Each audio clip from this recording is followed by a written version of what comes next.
ನಟ ದಿಲೀಪ್ ರಾಜ್ ಅವರ ಹಠಾತ್ ನಿಧನ ಇಡೀ ಕುಟುಂಬವನ್ನೇ ಬೆಚ್ಚಿ ಬೀಳಿಸಿದೆ.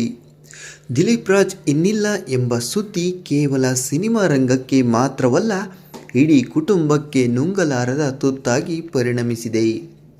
ವಯಸ್ಸಲ್ಲದ ವಯಸ್ಸಿನಲ್ಲಿ, ಅಂದರೆ ಕೇವಲ 47ನೇ ವಯಸ್ಸಿಗೆ ದಿಲೀಪ್ ರಾಜ್ ತಮ್ಮ ಪತ್ನಿ ಹಾಗೂ ಇನ್ನೂ ಮದುವೆ ಆಗದ ಇಬ್ಬರು ಹೆಣ್ಣು ಮಕ್ಕಳನ್ನು ಬಿಟ್ಟು ಅಗಲಿದ್ದಾರೆ.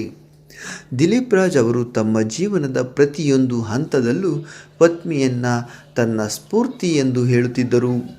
ಪತ್ನಿಯನ್ನು ತುಂಬಾ ಪ್ರೀತಿಸುತ್ತಿದ್ದರು.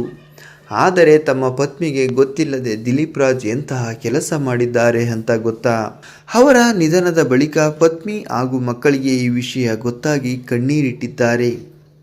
ಹೌದು, ಇನ್ನು ಕೆಲವೇ ದಿನಗಳಲ್ಲಿ ದಿಲೀಪ್ ಹಾಗೂ ಅವರ ಪತ್ನಿ ತಮ್ಮ 25ನೇ ವರ್ಷದ ವಿವಾಹ ವಾರ್ಷಿಕೋತ್ಸವವನ್ನು ಆಚರಿಸಿಕೊಳ್ಳಬೇಕಾಗಿತ್ತು.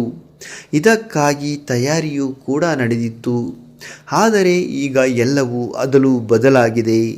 ತಮ್ಮ ಕುಟುಂಬವನ್ನು ಹೆಚ್ಚಾಗಿ ಪ್ರೀತಿಸುತ್ತಿದ್ದ ದಿಲೀಪ್ ರಾಜ್ ಯಾವುದೇ ಸಂದರ್ಶನದಲ್ಲೂ ಕೂಡ ತಮ್ಮ ಕುಟುಂಬವನ್ನೇ ತಮ್ಮ ಪ್ರಪಂಚ ಎಂದು ಹೇಳುತ್ತಿದ್ದರು. ಈ ವರ್ಷ ದಿಲೀಪ್ ರಾಜ್ ಹಾಗೂ ವಿದ್ಯಾ ಮದುವೆಯಾಗಿ 25 ವರ್ಷ ಆಗುತ್ತಿತ್ತು. ಅದಕ್ಕಾಗಿ ವಿಶೇಷ ವಾರ್ಷಿಕೋತ್ಸವ ಆಚರಣೆಗೆ ಎಲ್ಲವೂ ಸಿದ್ಧವಾಗಿತ್ತು. ಆದರೆ ಅದಕ್ಕೂ ಮೊದಲೇ ಇಡೀ ಕುಟುಂಬ ದುಃಖದಲ್ಲಿ ಮುಳುಗುವಂತೆ ಆಗಿದೆ.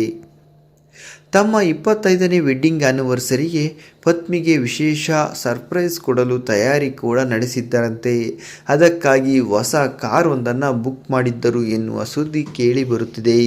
ಈ ವಿಷಯ ತಿಳಿದು ಪತ್ನಿ ಶ್ರೀವಿದ್ಯಾ ಅವರು ಕಣ್ಣೀರಿಡುತ್ತಿದ್ದಾರೆ. ಈ ಬಗ್ಗೆ ನಿಮ್ಮ ಅನಿಸಿಕೆ ಅಭಿಪ್ರಾಯಗಳನ್ನು ತಪ್ಪದೆ ಕಮೆಂಟ್ ಮಾಡಿ ತಿಳಿಸಿ.